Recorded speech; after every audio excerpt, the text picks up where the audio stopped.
अस्सलाम वालेकुम everyone, welcome back. आज का हमारा टॉपिक रिलेटेड है कंट्रोल स्टेटमेंट से ही। और अभी हम बात करेंगे कॉटलन में व्हेन एज एक्सप्रेशन कैसे यूज होता है। ठीक है, इफ पे हमने इफ को एज एन एक्सप्रेशन यूज कर लिया था, अब हम व्हेन को एज एन एक्सप्रेशन यूज करेंगे। So let me open the Kotlin compiler, online compiler. तो this is my Kotlin compiler. अब यहाँ मैं अगर व्हेन यूज करूँ तो सबसे पहले व्हेन बिल्कुल स्विच की तरह काम करता है, as I told you people earlier. जैसे आपके पास जावा में सी प्लस प्लस में सी स्विच होता है, वैसे यहाँ व्हेन होता है। फॉर इंस्टेंस मैंने एक वेरिएबल लिया, अब आप जावा में या सी प्लस प्लस में या सी में आप स्विच, और उसके अंदर आप बता देते हो कि कोई केस है एक्स। ठीक है ना। अब हम इसकी जगह, स्विच की जगह, सिंपली क्या यूज कर रहे हैं, व्हेन यूज कर रहे हैं। ठीक है। अब वैन क्या करेगा, वैन का ऑब्वियसली हमें कोई स्कोप बताएंगे कि भाई वैन की सारी स्टेटमेंट, सारे केसेस यहाँ आएंगे। फॉर इंस्टेंस एक्स की वैल्यू मैं कह रही हूँ अगर 1 है तो क्या करो, तो क्या करो की जगह जो कोलन आता है ना, उसकी जगह मैं लगाऊंगी डैश, और ये एक एरो बना दूंगी इसको। ठीक है। फिर मैं कहूंगी कि अगर वैल्यू 1 है तो सिंपली प्रिंट करा दें। क्या प्रिंट करा दें, फॉर इंस्टेंस मैं प्रिंट करा देती हूँ एक्स इज 1। ठीक है। अदरवाइज दूसरा केस में करती हूँ कि अगर एक्स की वैल्यू 2 है तो क्या प्रिंट करा दें, 2 प्रिंट करा दें। ठीक है। तो फिर मैं यहाँ 1 की जगह कर दूंगी 2। अगर वैल्यू 2 है एक्स की तो प्रिंट करा दें एक्स इज 2। अदरवाइज चलें अब इसको रन करके देखते हैं हम। और चलें रन किया तो एक्स की वैल्यू यहाँ पे 2 है, तो हमारे पास 2 वाली कंडीशन एग्जीक्यूट हो गई। ठीक है। अब फॉर इंस्टेंस मैं चाहती हूँ कि जैसे कि स्विच में डिफॉल्ट होता है वैसे इसमें क्या है। ठीक है। उससे पहले आप यहाँ एक बात नोट करें कि जैसे कि स्विच में ब्रेक होता है, कंटिन्यू होता है, भले आप जावा की बात कर रहे हैं या सी प्लस प्लस की बात कर रहे हैं या सी की बात कर रहे हैं, तो यहाँ ना ब्रेक है ना यहाँ कंटिन्यू है। तो उसके साथ कॉटलन खुद ही डील करता है। You don't need to worry about break या don't need to worry about Kotlin. ठीक है। बट हाँ, इस यहाँ डिफॉल्ट नहीं है, तो डिफॉल्ट को वेन लेता है एज एल्स। जो भी डिफॉल्ट केस होता है ना स्विच का, उसको यहाँ हम एज एल्स डिफाइन करते हैं। एल्स का कीवर्ड यूज होता है डिफॉल्ट की जगह। तो वो उसके लिए आपने एक डैश लगाया और वैसे ही उसको एरो की फॉर्म दे दी, और फिर आपने लिख दिया। तो फिर प्रिंट कर दें, प्रिंट के एक्स की वैल्यू हमें समथिंग लाइक के एक्स इज अननोन। ठीक है। तो अगर मैं यहाँ एक्स की वैल्यू 2 की जगह 5 कर दूं, तो जब 1 चेक करेगा तो ना एक्स की वैल्यू 1 है तो ये प्रिंट नहीं होगा, 2 भी प्रिंट नहीं होगा। एक्स की वैल्यू 5 है, मतलब 1 और 2 जब सेटिस्फाई नहीं होगा तो डिफॉल्ट को एग्जीक्यूट होगा। तो अगर मैं इस कोड को एग्जीक्यूट करूँ तो उसको डिफॉल्ट मतलब एल्स में आके वो एक्स इज अननोन प्रिंट कर देगा। ऐसा ही हुआ। ठीक है जी। सो ये बेसिक स्ट्रक्चर है कुछ इसका। अच्छा, थोड़ा लेट मी मूव फॉरवर्ड। अब हमें फॉर इंस्टेंस मुझे एल्स में मल्टीपल स्टेटमेंट्स प्रिंट करानी है, तो ये कोई बड़ा मसला नहीं है। एल्स को आप किसी स्कोप में डाल दें और आप इसमें मल्टीपल स्टेटमेंट्स प्रिंट करा दें। फॉर इंस्टेंस एल्स का मैंने ये स्कोप बना दिया। अब एल्स के स्कोप में मैंने फॉर इंस्टेंस पहले एक स्टेटमेंट डाली हुई थी, एक्स इज अननोन। अब मैं एक और स्टेटमेंट डाल देती हूँ, प्रिंट। और क्या लिखूं, जैसे I have no idea about x. ठीक है। अब जब मैं इसको प्रिंट करूंगी तो क्योंकि एक्स की वैल्यू 5 है तो 1 और 2 तो एग्जीक्यूट होगा नहीं, एल्स को ही एग्जीक्यूट होना है। तो एल्स में जो कुछ भी है वो सब एग्जीक्यूट हो जाएगा। So let me run the code. Here's the output, it is x is unknown, I have no idea about x. यही था, देखें यही ब्लॉक था अ, इसका एल्स का, कि एक्स अननोन है और मुझे एक्स का कोई आइडिया। तो पूरा ब्लॉक एल्स का एग्जीक्यूट हो गया। ठीक है। So this is the idea of when. अब हम इसको थोड़ा और देखते हैं कि if you want to execute multiple condition. So जैसे कि अब मैं चाहती हूँ कि मैं एक सिंगल स्टेटमेंट को यूज़ करते हुए मल्टीपल कंडीशंस पे लेके जाऊँ। जैसे कि एक्स की वैल्यू मैं यहाँ कर दूँ 0। अब मैं चाहती हूँ भले एक्स की वैल्यू 0 हो या एक्स की वैल्यू 1 हो, वो यहाँ प्रिंट कर दे एक्स के या तो 0 है, एक्स इज आइदर 0 और 1। ठीक है। तो ये कैसे होगा, ये ऐसे होगा कि सिंपली अगर x की वैल्यू 0 भी होगी तब भी x इज आइदर 0 और 1 प्रिंट होगा, और अगर x की वैल्यू 1 होगी तब भी x इज आइदर 0 और 1 ही प्रिंट होगा। ये देखें, सही है। अगर x की वैल्यू यहाँ पे मैं 1 कर दूं और इसको रन करूं तब भी x इज आइदर 0 और 1 वाली स्टेटमेंट ही एग्जीक्यूट हो रही है।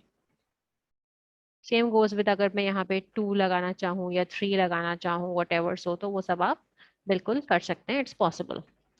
बट अभी इसको रहने देते हैं, हम आगे चलते हैं। हम एक अब क्या काम करना चाह रहे हैं कि मैं अब बात करती हूँ रेंज की। जैसे कि मैंने वो 0 और 1 की बात करी, बिल्कुल उसी तरह यहाँ पर मैं रेंज भी डिफाइन कर सकती हूँ कि मैं कुछ रेंज ऑफ वैल्यूज दे दूँ। अब वो रेंज ऑफ वैल्यूज मैं कैसे दे सकती हूँ यहाँ पे? रेंज से मेरा क्या मुराद है? रेंज से मेरा ये मुराद है कि फॉर इंस्टेंस मैं चाह रही हूँ कि अगर एक्स की वैल्यू 1 से लेकर 10 के बीच है, तो यहाँ प्रिंट हो जाए एक्स इज बिटवीन 1 to 10। ठीक है ना? तो वो कैसे पॉसिबल है यहाँ पे? ठीक है, आई होप अब इस एग्जांपल से आपको क्लियर हो गया होगा कि फॉर इंस्टेंस अगर मैं चाहती हूँ यहाँ 11 है, तो मैं चाह रही हूँ कि एक्स की वैल्यू अगर 1 से 11 के बीच जो भी वैल्यू है वो यहाँ, वो फिर कह दे एक्स इज बिटवीन 1 to 11। ठीक है, और यहाँ बाकी की जो रेंज है 12 से ऑनवर्ड्स 14 तक, वो कह दे एक्स इज बिटवीन,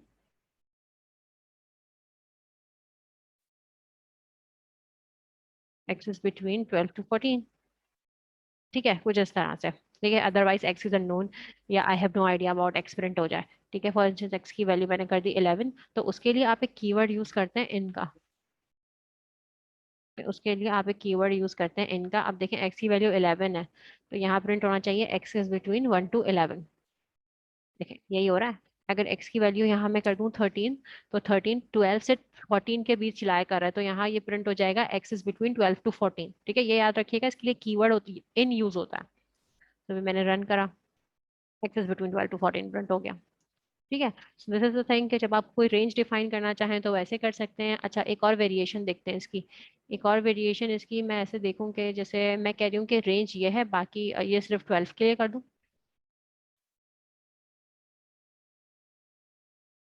12। ठीक है, मैं ये चाह रही हूँ कि अगर x की वैल्यू 1 से लेके 11 के बीच नहीं है, तो मैं यहाँ क्या लगाऊंगी? तो आप ये प्रिंट करें कि x is not between 1 to 11। ठीक है, इसको रिवर्स करें। और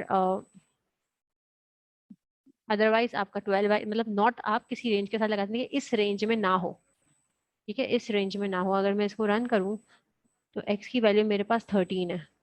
ठीक है, तो प्रिंट कर रहा है x is not between 1 to 11। क्यों प्रिंट कर रहा है? क्योंकि ये जो 13 वैल्यू है वो उसने आके देखी, उसने कहा ये जो 13 वैल्यू है ये 1 से 11 के बीच नहीं है, तो वो इसी स्टेटमेंट को एग्जीक्यूट कर लेगा कि यस, ये रेंज सेटिस्फाई हो रही है कि मेरी जो वैल्यू है वो 13 से 1 के बीच नहीं है। अगर मैं इस वैल्यू को इस रेंज से बाहर निकाल के इस रेंज के अंदर की कोई वैल्यू दूं, फॉर इंस्टेंस मैंने इसको वैल्यू दी थी 4, तो 4 इस रेंज के अंदर है।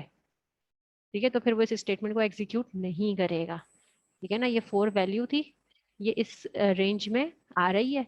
ठीक है, तो ये स्टेटमेंट एग्जीक्यूट नहीं होगी क्योंकि 4 इस रेंज से बाहर की वैल्यू नहीं है, इस रेंज के अंदर की वैल्यू है। फिर वो आके 12 को चेक करेगा, तो 4 12 भी नहीं है, तो इस स्टेटमेंट भी एग्जीक्यूट नहीं होगी। तो फिर वो एल्स पे आके ये दो स्टेटमेंट्स एग्जीक्यूट कर देगा आपका कंपाइलर। ठीक है, तो इस तरह से वेन वर्क करता है। अब जब आपको वेन की क्लियर अंडरस्टैंडिंग हो गई है, तो आपको नजर आ रहा है कि हमने यहाँ पे क्या क्या चेंजेस कर लिए। अब मैं अगर चाहती हूँ कि जो प्रिंट की स्टेटमेंट है इससे मैं अपने इसको रिलीव कर दूँ ना, जैसे मैं पहले लिख रही थी ना, 1 है तो प्रिंट कर दें कि एक्स इज 1, 2 है तो प्रिंट कर दें कि एक्स इज 2। बिल्कुल बेसिक लेवल पे चले जाते हैं। ठीक है, जिससे हमने बात करनी शुरू की थी। और एल्स है तो एक्स इज अननोन आ जाए ना। अब मैं चाह रही हूँ कि ये जो है मैं बिल्कुल बेसिक, ये मैं ऐसा कर दूं कि प्रिंट लाइन की मुझे जरूरत ही ना पड़े। तो ये कैसे पॉसिबल है कि आप प्रिंट एरन ना लिखें और फिर भी आप ये काम कर दें? ये कैसे मुमकिन है? You have any idea? तो ये कैसे होगा? ये ऐसे होगा कि आप सिंपली क्या करेंगे, ये जो प्रिंट है ना, ये इसको आप रिप्लेस कर देंगे एक वेरिएबल से जो कि स्ट्रिंग टाइप का होगा। क्योंकि आपको पता है कि कॉटन, एक दफा मैं एसटीआर के आगे स्ट्रिंग लिख दूं, किसी वेरिएबल के आगे स्ट्रिंग लिख दूं, तो कॉटन खुद ही समझ जाता है कि मैं किसी स्ट्रिंग की बात कर रही हूँ।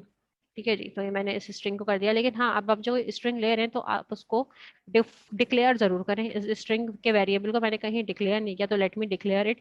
मैं यहाँ व्हेन से जस्ट पहले इस स्ट्रिंग के वेरिएबल को डिक्लेयर भी कर देती हूँ। कैसे डिक्लेयर होता है? कोई भी वेरिएबल के पहले आप एक वेरिएबल का कीवर्ड लेते हैं, फिर उस स्ट्रिंग का वेरिएबल का नेम देते हैं और फिर उसकी डेटा टाइप बता देते हैं। ठीक है, ऐसे ही होता है। तब जब मैं इसको रन करूंगी तो क्योंकि x की वैल्यू 4 है तो x इज अननोन प्रिंट होना चाहिए। ओके, ये प्रिंट नहीं हो रहा क्योंकि मैंने यहाँ पे डैश नहीं लगाया। Okay, now it's fine. Okay, now what's the thing, यहाँ आपको एक बात देखना बहुत जरूरी है कि यहाँ आपने, लेट मी चेक, ये देखें, variable str is assigned but never exist. आपने असाइन किया मगर एक्सेस नहीं किया। Why? Why it's happening so? कि आपने स्ट्रिंग को ये जो वैल्यू दी है ना, x is equals to 1, x is equals to 2, x is x is unknown, ये आपने प्रिंट नहीं कराया। ठीक है, ये मैंने प्रिंट नहीं कराया। तो मैं यहाँ सबसे पहली फुर्सत में क्या करूंगी, इसको क्या करा दूंगी, प्रिंट करा दूंगी। देन str, अब मेरे पास क्या आना चाहिए, क्योंकि वैल्यू 4 है तो x इज अननोन, ये आ गया x इज अननोन। अगर यहाँ वैल्यू 1 होती तो x इज 1 आता। ये देखें, ठीक है जी। तो दिस इज द कॉन्सेप्ट कि अगर आप प्रिंट लाइन हटाना चाहें और डायरेक्ट स्ट्रिंग प्रिंट कराना चाहें तो ऐसे भी हो सकता है। अब फाइनली हम अपने मेन टॉपिक की तरफ आते हैं, जो कि है कि how we use when as expression. ठीक है ना, तो सिंपली उसके लिए आपको क्या करना है, उसके लिए मैं सिंपली क्या करूंगी, इस str को, स्ट्रिंग को यहाँ से करूंगी कट और यहाँ करूंगी पेस्ट, जैसे मैंने इफ में करा था, और सिंपली इसको इफ के व्हेन के इक्वेट कर दूंगी। व्हेन के इक्वेट करने के बाद हम इसको टैप करते हैं, यहाँ लेकर आते हैं सारी इन्फॉर्मेशन को, और ये वैन है, अगर 1 होगा तो str 1 चाहिए। अब str को मुझे यहाँ लगाने की कोई ज़रूरत नहीं है, क्योंकि ऑटोमेटिकली ये 1 str के इक्वेट हो रहा है। ठीक है, इसको सिंपली मैं हटा दूंगी। इस यहाँ से भी str हट जाएगा, यहाँ से भी str हट जाएगा। ठीक है, तो एट द एंड क्योंकि x की वैल्यू 1 है तो क्या प्रिंट होना चाहिए, x इज 1। रन करते हैं। कहाँ नहीं लगाया मैंने, यहाँ नहीं लगाया। Okay, let me run it. X is 1 आ रहा है। ठीक है, अगर x की वैल्यू 1 या 2 के अलावा मैं 5 कर दूं तो एक्सेस अननोन आना चाहिए। X is unknown. अच्छा, वन मोर थिंग, जो कि मैंने आपको इफ में एक रूल बताया था कि व्हाट इफ, कि अगर यहाँ पे मल्टीपल स्टेटमेंट्स होना तो क्या करेंगे। तो यहाँ पर भी वही रूल होगा कि जो लास्ट स्टेटमेंट होगी वही एग्जीक्यूट होगी। यहाँ पे मैं एक और स्टेटमेंट लिख देती हूँ, आई हैव नो आइडिया। नहीं तो जब मैं इसको रन करती हूँ और x की वैल्यू 5 है तो आई हैव नो आइडिया और x इज अननोन, ये बोथ स्टेटमेंट्स प्रिंट नहीं होगी। सिर्फ वही स्टेटमेंट प्रिंट होगी जो लास्ट है, और लास्ट स्टेटमेंट क्या है, x is unknown. Late me run this code. ये देखें, एक्सेस अननोन प्रिंट हो गया, राइट। तो जो आप ये स्टेटमेंट लिख रहे हैं ये रिडंडेंट स्टेटमेंट है, या मैं इसको ऐसे भी कह सकती हूँ कि आई कैन से कि it is just wasting your memory, right. तो it is something, it is unused, it is something which is known as unused code. ठीक है, ये कोड यूज नहीं हो रहा। तो आपको ये रूल पता होना चाहिए कि जब भी आप इस तरह से व्हेन को एज एन एक्सप्रेशन यूज कर रहे हैं किसी स्ट्रिंग के लिए, तो वहां जो लास्ट स्टेटमेंट होगी ना वही उस स्ट्रिंग का पार्ट बनेगी। ठीक है, और बाकी सारी स्टेटमेंट अगर आप कोई लिखते भी हैं तो वो अनयूज्ड है और you are simply wasting the memory, right. तो this is something which is I want to discuss in while discussing when as an expression. Just try to practice more and more examples of when. ठीक है, इसकी practice करें, it's very easy, you'll learn easily it and enjoy working on it. So for now, thank you so much. Allah Hafiz.